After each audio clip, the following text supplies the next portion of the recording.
Yeah. Yo, what is going on, guys? Bruin Steel here, and welcome back to another WWE broadcast. I'm your host, Bruin Steel, and today we are recapping the WWE Monday Night Raw that took place February 5th, 2024, and it took place in St. Louis, and I am joined by Canadian Yorker. How's it going tonight? Pretty great tonight. How are you doing?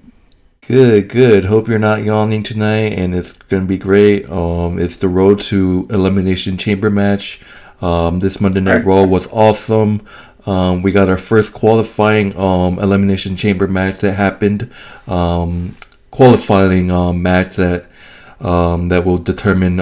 It's confirmed that there's going to be Elimination Chamber match that will decide who will face Rhea Ripley at WrestleMania.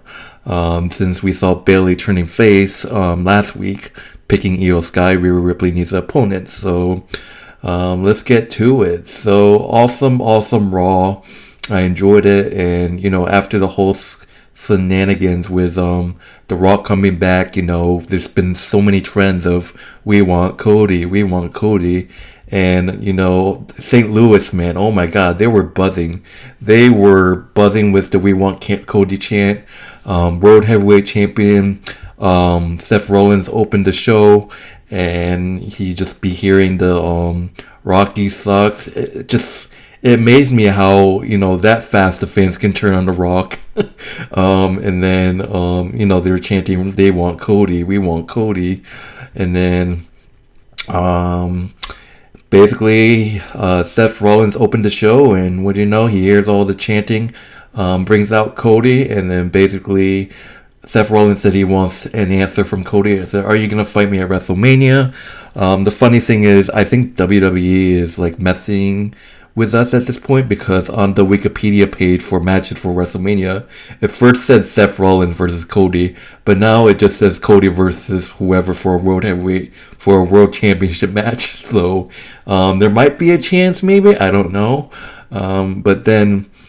Um, and then Drew McIntyre interrupts them, and he has the messed up shirt that he made of the CM Punk's WrestleMania big rip, and then he was just begging Cody Rhodes to finish the story because Drew McIntyre is obsessed with Seth Rollins, so he wants Seth Rollins at WrestleMania. So, and basically Cody was like, he doesn't know yet. So I guess we don't know yet what Cody's decision is going to be.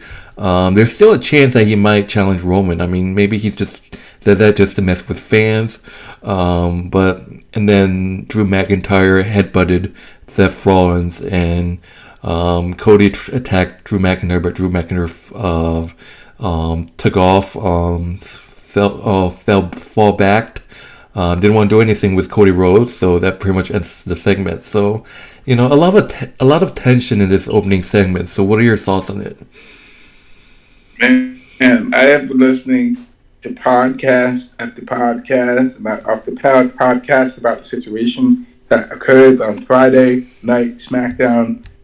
Monday Night Raw, and what happened on Friday night SmackDown has literally changed the way the fans are viewing Cody Rhodes, Roman Reigns, The Rock, right? And it's had such a serious impact over these past 2 days that from one of the podcasts that I was listening to, I can't remember the name of it, but it had Bully Ray and another podcaster there. You guys might know about it, who I'm talking about, but they were saying there was a guy who was a caller from that podcast who was so distraught about what happened in with what happened with Cody Rhodes, because he's a big fan of Cody Rhodes. He literally took time off work. He called off sick time.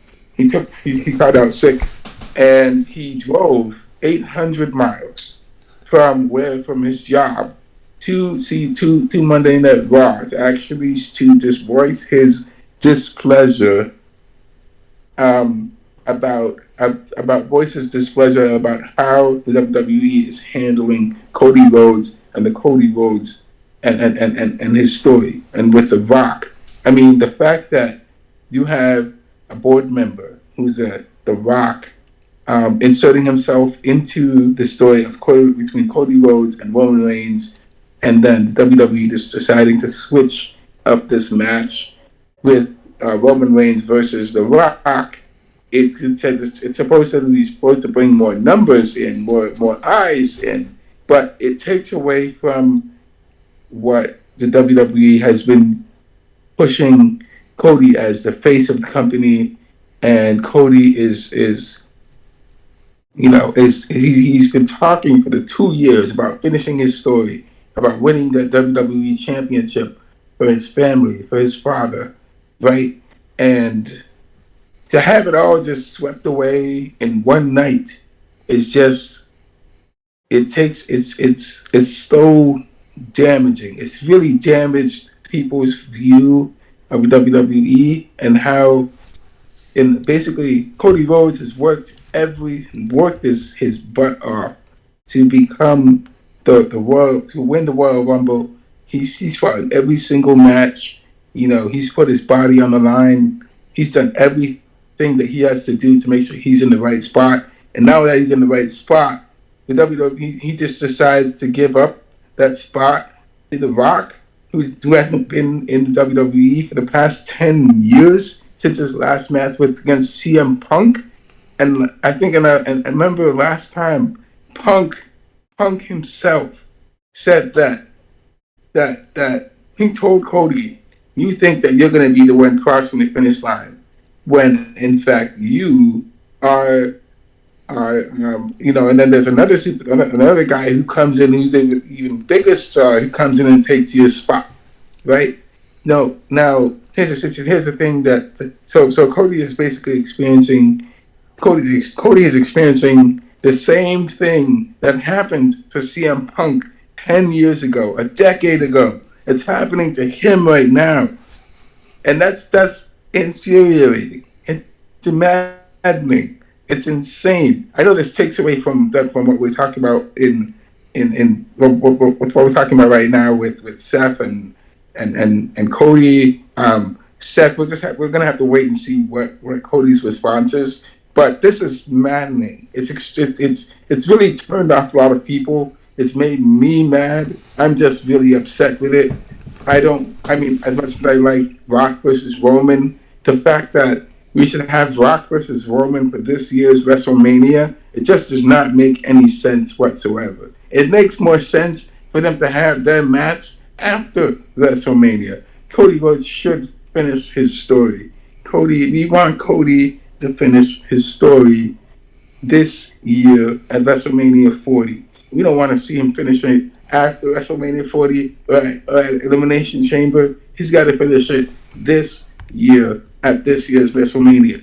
Because he's worked his butt off to put his neck out there to do his job. He's done everything that he has to do to make sure that he can be successful. I know I'm going off on a rant about this, Jeff. This is how I'm expressing my what I've heard from other people, from other podcasters, and what I've seen. And this is just it's just irritating. It's really irritating to see that happen. There was another podcast I listened to. Mark, what's his name again? Mark Henry, and Mark Henry was part of that same podcast with Bully Ray. Bully Ray had a really good point. Brought up a really good point. No, it was Mark Henry actually that said that. Mark Henry says that Bully Ray said that Cody Rhodes has to explain why he did that, and Cody Rhodes has not explained why he has stepped aside and allowed The Rock to take his place. The WWE has to come up with a reason why these things happen, so that this story can progress. And right now we don't know why, and this is driving everybody mad. We're being driven mad. This is just how I feel about it, Jeff. All right, This is how I feel about it. So. Yeah. And there's still slight chance after Cody. Don't want to talk about this too long because it's already 10 minutes in. But after what happened last week with Cody walking out on Roman, the WrestleMania page was updated to Seth Rollins versus Cody at WrestleMania. But now there's just Cody Rhodes versus whoever is a mystery person. So there's still a chance that Cody might face Roman. So we have to see what happens.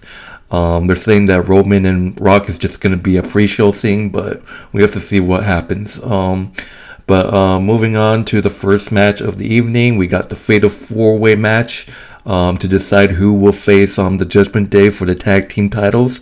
We got the Fatal 4-Way Raw team of New Day, the Creed Brothers, Imperium, and DIY. We saw on SmackDown that the other Fatal 4-Way was contested.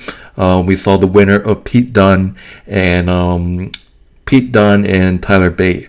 So we got a Fatal 4-Way match here. New Day, Creed Brothers, Imperium, and DIY. A lot of rivalries going on in this matchup, especially with the Creed Brothers, Imperium and New Day. It seems like Imperium has made so many enemies. They had a feud once with DIY, and they had a feud once with the New Day. And this was a great match. This was one of my favorite matches. It was high intensity. The Creed Brothers, man. I wanted the Creed Brothers to win. They just have so much talent. I love, Julius Creed and Brutus Creed. They have such a great chemistry together. They have a great team.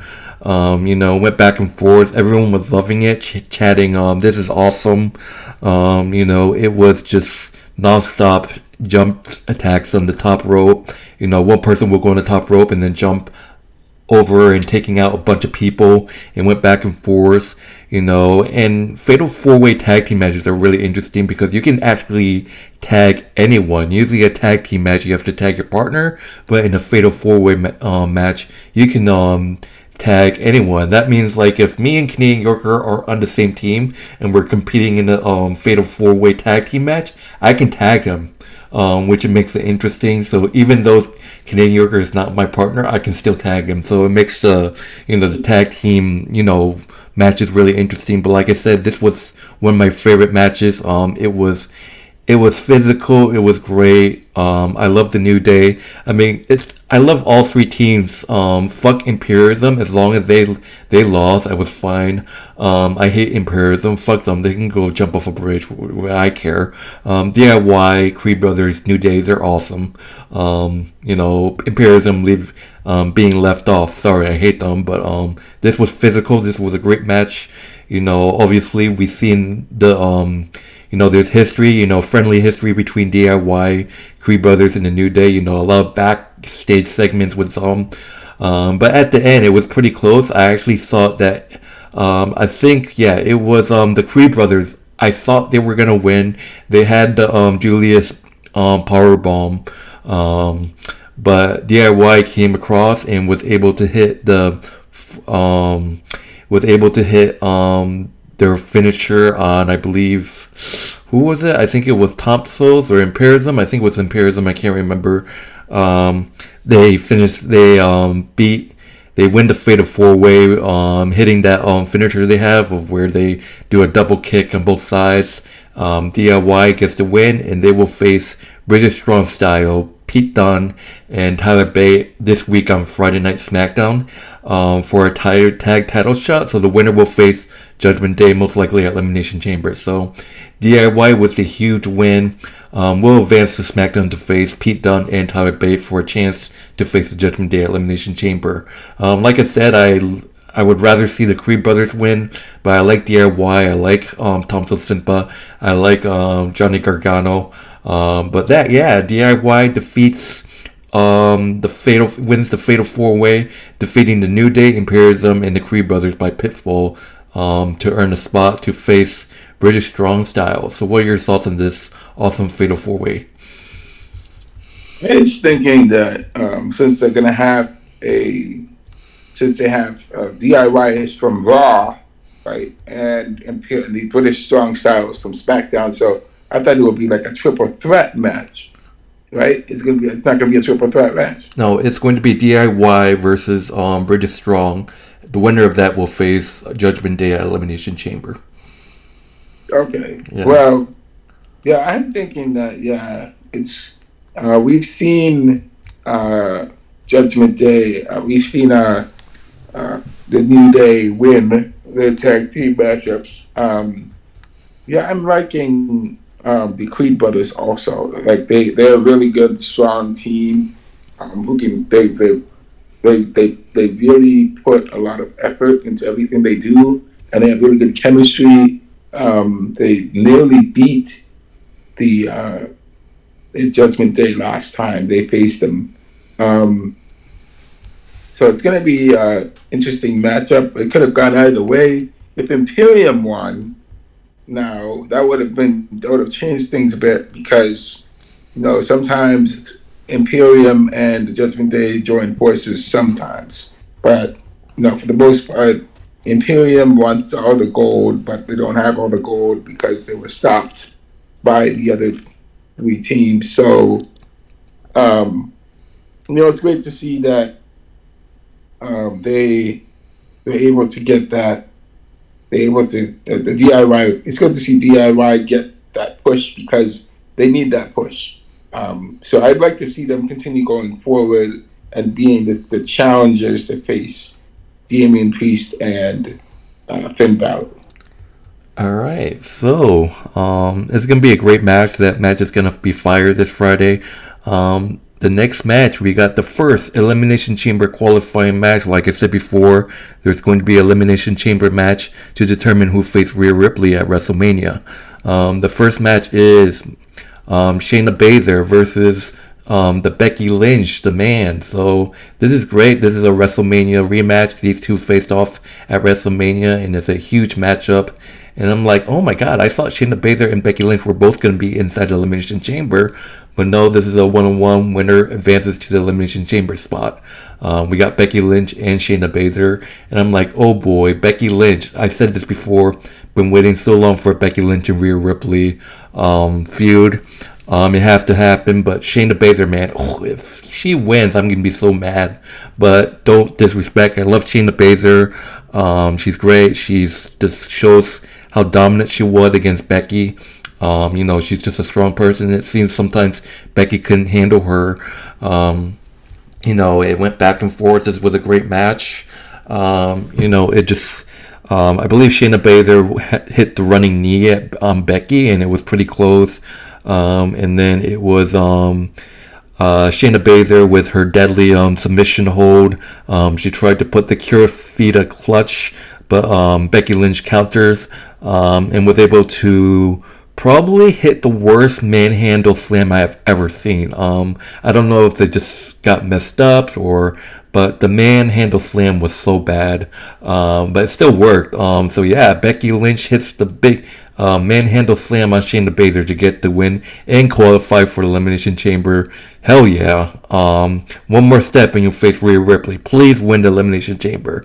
So Becky Lynch advances for one of the spots for Elimination Chamber, and we just have to see what the other spots, who's going to earn the other spots. So Becky Lynch with the huge win against Shayna Baszler by pinfall to qualify for the Elimination Chamber. What are your thoughts on this match? Yeah, I definitely agree that Becky Lynch is great. That Becky was able to get into the Elimination Chamber. So we're gonna have to see how far she goes. Uh, I'm curious about who's gonna be who are the next challengers coming up. So it's gonna be great.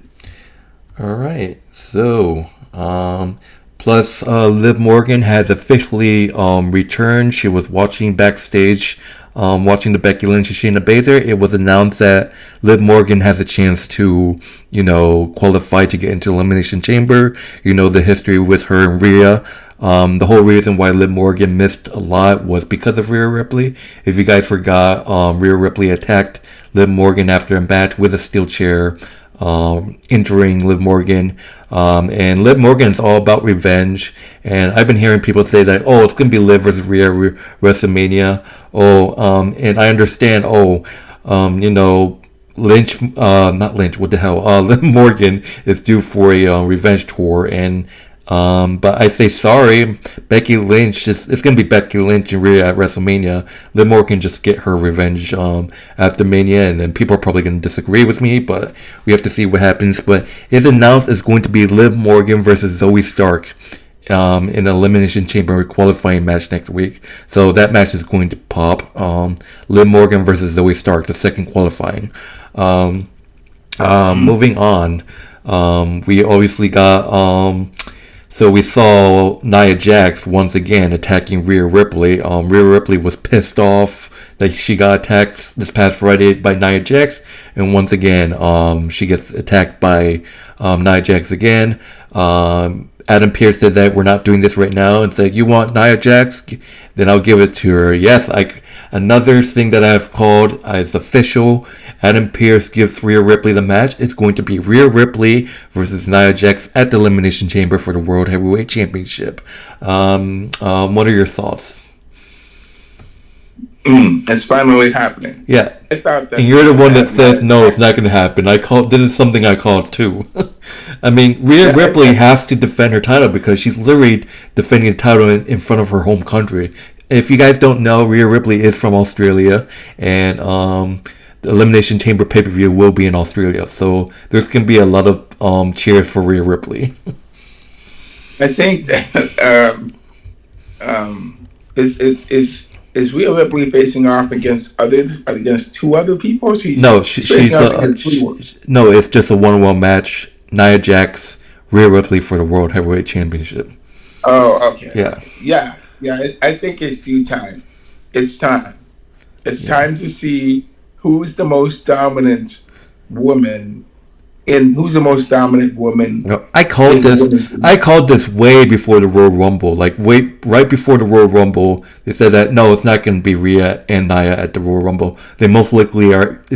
I said they were most likely going to do an Elimination Chamber, and I was right. Yes, yeah, you were right about that. So let's see who the most dominant woman is, because I know when they actually had a scuffle back and forth, right? It seems like Nia Jax always overpowers her. Yes, Rhea was actually taking the fight to Nia Jax before the security got involved, and then when security got involved, she cleared the ring of them, and then she attacked Rhea Ripley, and again does her pelvic drop right onto Rhea Ripley's chest. I mean, every time I see her do that, it just makes my stomach churn a little bit. Like I feel a little. It's uncomfortable to see someone that big dropping herself down onto Rhea Ripley. I mean, that's a lot of weight. She could kill her with that stuff. I mean, that's dangerous. I'm just hoping. I'm gonna root for Rhea Ripley against Nia Jax. I'm hoping Rhea Ripley beats Nia Jax at Elimination Chamber. That all right, save it for when we do our Elimination Chamber predictions. So, but moving on to the next match, we got Akira Tozawa and Maxine Debris versus Ivar and Valhalla. What the hell? Why are they doing this stupid ass matches? And I kind of knew who was going to win this matchup as soon as they announced it. Come on, man. Look, I love Tozawa. I love Debris. It's great that Tozawa actually beat Ivar in a one-on-one match, and then just out of nowhere just got attacked after. But I mean, the Viking Raiders, and I left this YouTube comment on this video.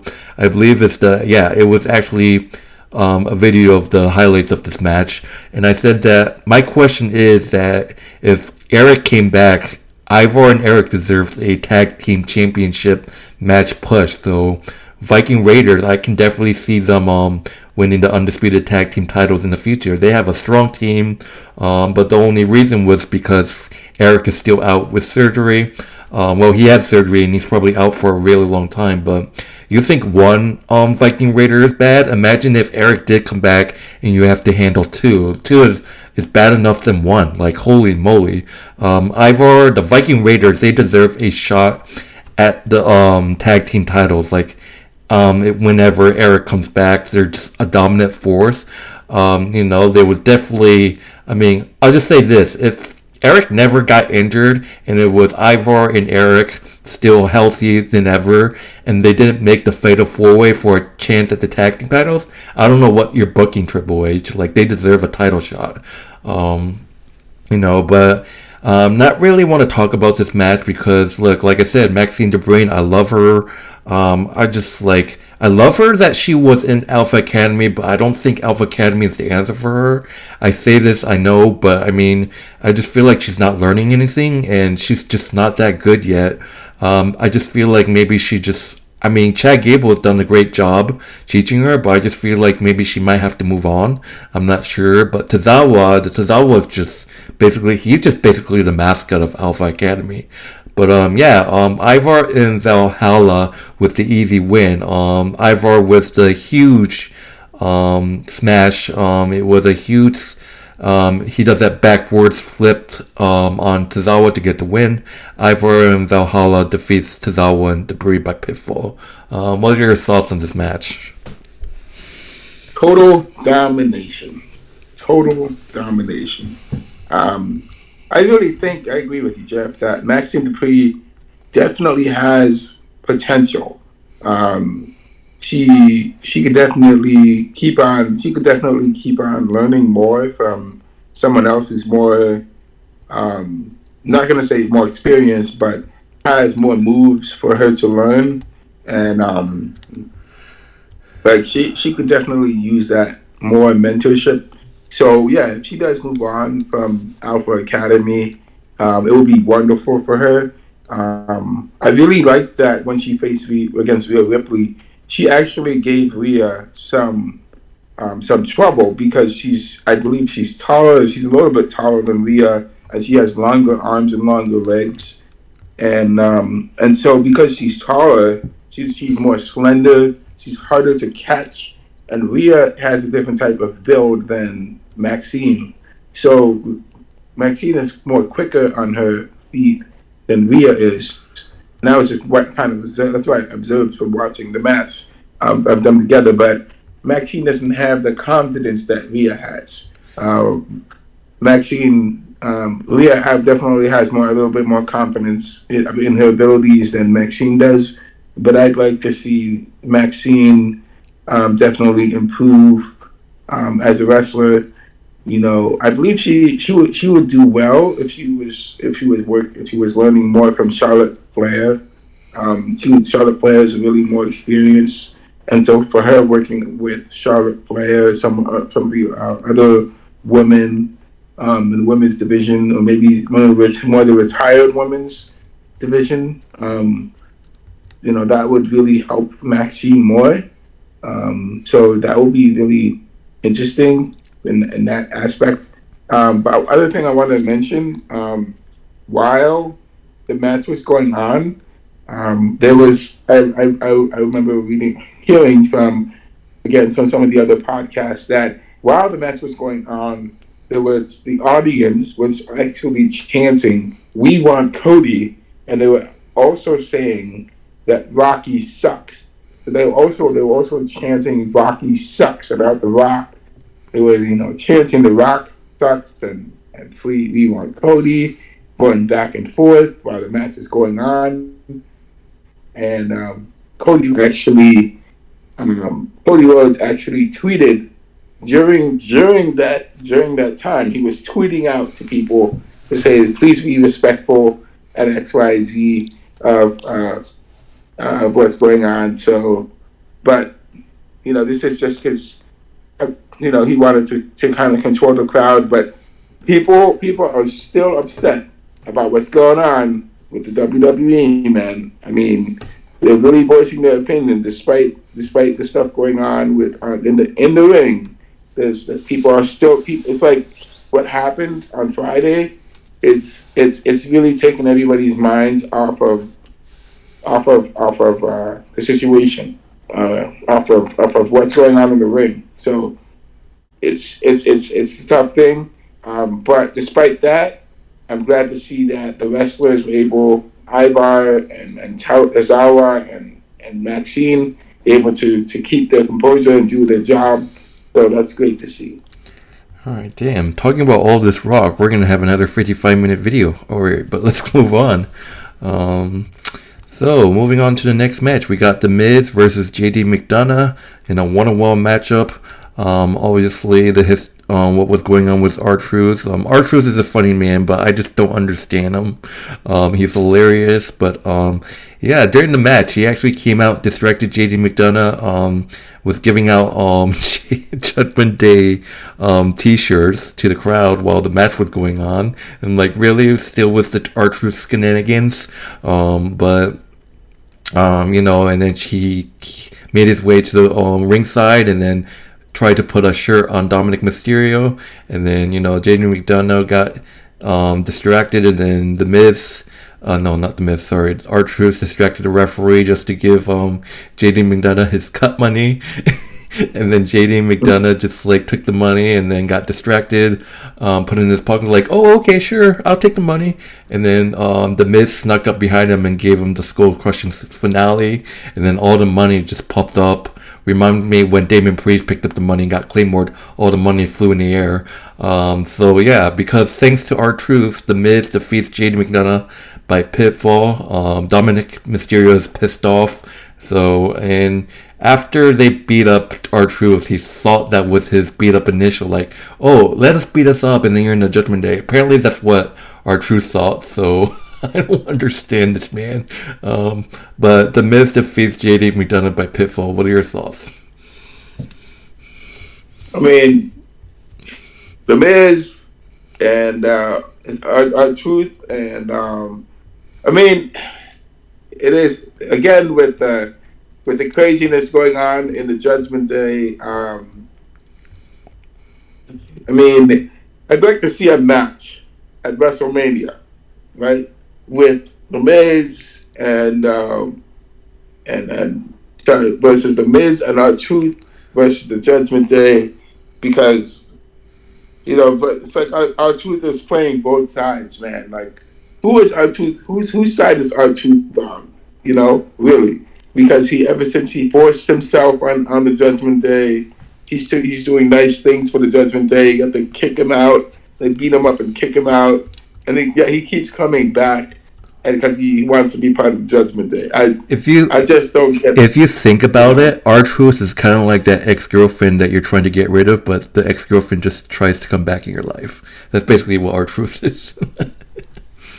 I really think that The Miz, that the R-Truth is doing this to get into the Judgment Day, and he wants to. R-Truth wants to kick. Really, he seriously wants to kick somebody out of there. So it's going to be somebody. Somebody is going to end up leaving the Judgment Day. So it's going to be interesting to see how things. All right. How things.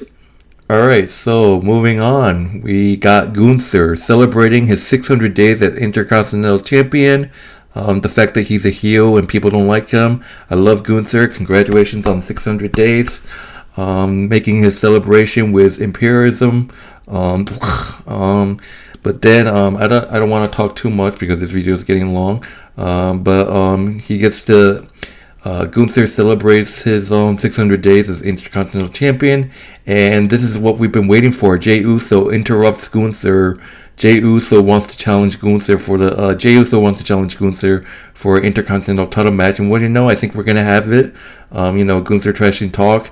Jey Uso had enough, started attacking Gunther, and he gets saved by no other than Kofi Kingston and Austin Creed, who has history, like a big rivalry with Imperium. It looks like we're finally going to get Jey Uso versus Gunther. I actually thought they might be doing it in the Elimination Chamber, but apparently, interesting fact is that Gunther has some traveling visa situation, like really really bad. Like he can't travel out of the country that to Australia, so they're probably gonna have that match on Raw or something like that. So, what are your thoughts on this? Like Jey Uso finally facing Gunther. Wait, so hold on. Gunther can't travel out of his country. So what I heard is that because it's some visa thing. I don't get it. I don't understand. But they said that he can't travel to Australia because of visa issues or something. Oh, okay, interesting. Yeah. So if they do have the Well, title well. match, they probably will do it like a week before Elimination Chamber. Oh wow. Well, Yeah. that's crazy. I mean, why Well, not? Because I don't think Gunther is. I mean, most of Gunther. If you think about it, if you guys don't know, most of Gunther's title defenses actually took place on a Monday Night Raw. So he barely actually defends it on the pay per view. So he always usually defends it on a Raw, like a Raw show. So that's oh, that's actually a fact. Like I think the only time he defended on the pay per view was WrestleMania against Drew and Sheamus. well, well, it's good that he's going to get some coverage on Monday Night Raw because it's not every day you get to see Gunther like having his title defenses every single time. But anyway, I really think that Jey Uso is a really good matchup for Gunther because Gunther needs a good person who can do a little bit of everything, and Jey Uso is able to do a little bit of everything. Um, and I really think Jey Uso is a good. He's a good face that is the guy that opposes Gunther and is Gunther's reign. I don't know if Jey Uso will be the one is a good enough fit to be the person that is going to be the one that's going to dethrone Gunther. I think that it's possible though, because Jey Uso definitely has some history with Gunther going back.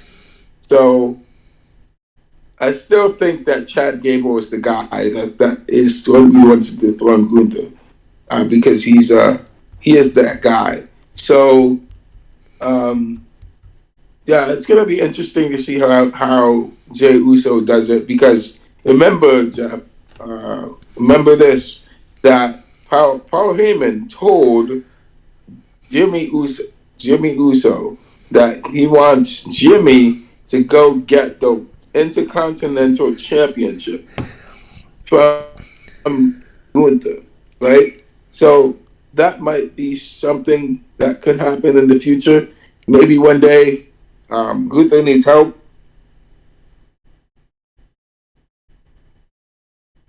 Gunther needs help, and Jimmy Uso comes out and helps Gunther, right, to retain his title.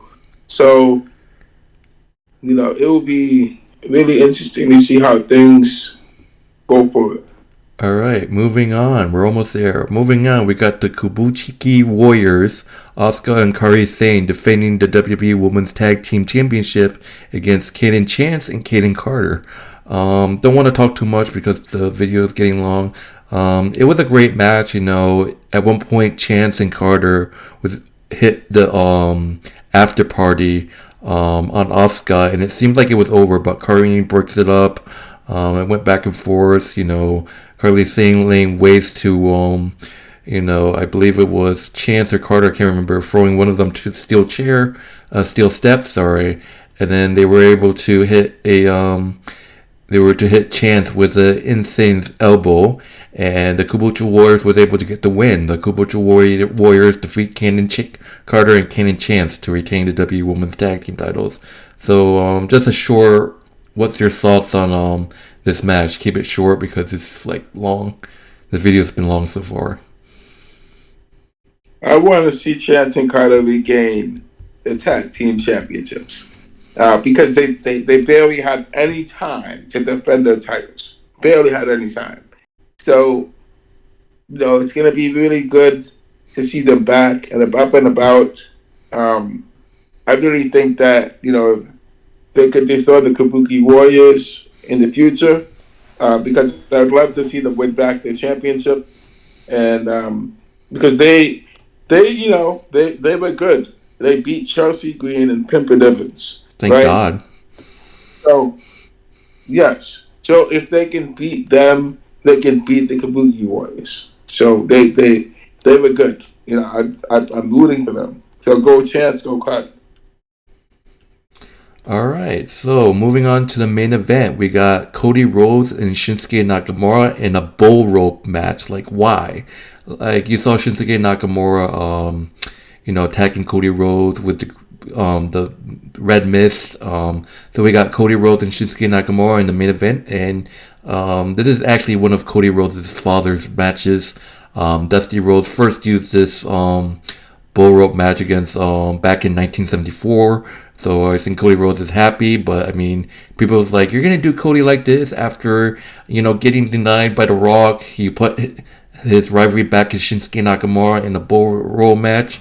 I mean, I honestly love this match. Back and forth. Shinsuke Nakamura did hit Cody Rhodes with the red mist in this match. No disqualification. But you're attached to a bull rope. I'm like, why is Reed still doing this stupid Cody and Shinsuke Nakamura feud? The Rhodes, he was able to hit a pedigree on Shinsuke Nakamura, but he got hit in the face with the mist. But somehow Cody was able to hit Crossroads for a 1-2. Nope. Shinsuke kicks out.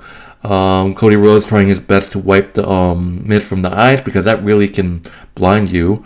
Shinsuke Nakamura tries to blast him with a cold belt, but Cody Rhodes was able to hit Shinsuke Nakamura in the crouch area, low blow with the rope twice, and then hit the crossroads to win the match. So big win for Cody Rhodes. Cody Rhodes defeats Shinsuke Nakamura by pitfall. But then after the match, Cody Rhodes gets attacked by Drew McIntyre. Drew McIntyre hits Cody Rhodes with the Claymore. And it ends with Drew standing over Cody staring at the WrestleMania sign. And off air, Sami Zayn comes and saves Cody Rhodes. So what are your thoughts on this match? Yes, well, so what happened with that match is I'm surprised that Cody Rhodes was actually hit by the mist, the red mist that Shinsuke Nakamura was having, and he just launched it at him. It got in his face, and Cody Rhodes was still able to defeat Shinsuke Nakamura with all that mist in his eyes. So it's interesting. It's interesting that after Cody won, Drew McIntyre, I think you mentioned, Jeff, that Drew McIntyre comes out, right? Yeah, and attacks Cody. He comes out. Yeah, he comes out and he attacks Cody, right? Yeah. It's great to see that Cody won against Nakamura again. However, I think Drew McIntyre is sending a message. Drew McIntyre wants Seth Rollins championship. He wants that title. He wants Cody to finish the story, right? That makes sense. That makes sense. It's I like I said. I think I said it in the last video that Drew McIntyre deserves another title shot, even though he's lost 2 times already to Seth Rollins. He deserves one last chance, and he can get that last chance because there's no CM Punk, there's no other wrestler, there's no other wrestler right now that can face CM Punk. Alright, so that will do it for the Monday Night Raw. It was a great show, and we're coming to the grading section. For me, I mean, there were some great matches. It was kind of obvious that the Kabuki Warriors were going to retain. But overall, I think this was a great. I will give this show a B. So just no B plus, B minus, just a regular B. How about you? I'm gonna go with A plus. It wasn't the best. It wasn't the best Monday Night Raw, but I'm gonna go with a C plus. I'm gonna give it a C plus. It wasn't very good. It was really what it really was. It was hijacked by the audience. The Raw was hijacked by the audience, guys, because everybody is expressing their displeasure for what Cody Rhodes is going through and what the WWE is happening. So I'm gonna give this broadcast a C+. All right, so that will do it, guys. Thank you for joining us for this broadcast for the Monday Night Raw. Took place February 5th. My name is Bruin Steele. This is Canadian Yorker. And if you haven't done so, hit that like button and hit that subscribe button. And if you haven't done so, check out my friend Canadian Yorker's YouTube channel. His YouTube link will be in the description, so be sure to check him out. So I hope you guys enjoy your Tuesday night. Thank you guys. This is Canadian Yorker. We are out. Any last second word before I end this? All right. I don't have anything else to say, so just All right. I'd like Take to it easy, guys. things Thank about you, and we'll see you guys later for the next broadcast.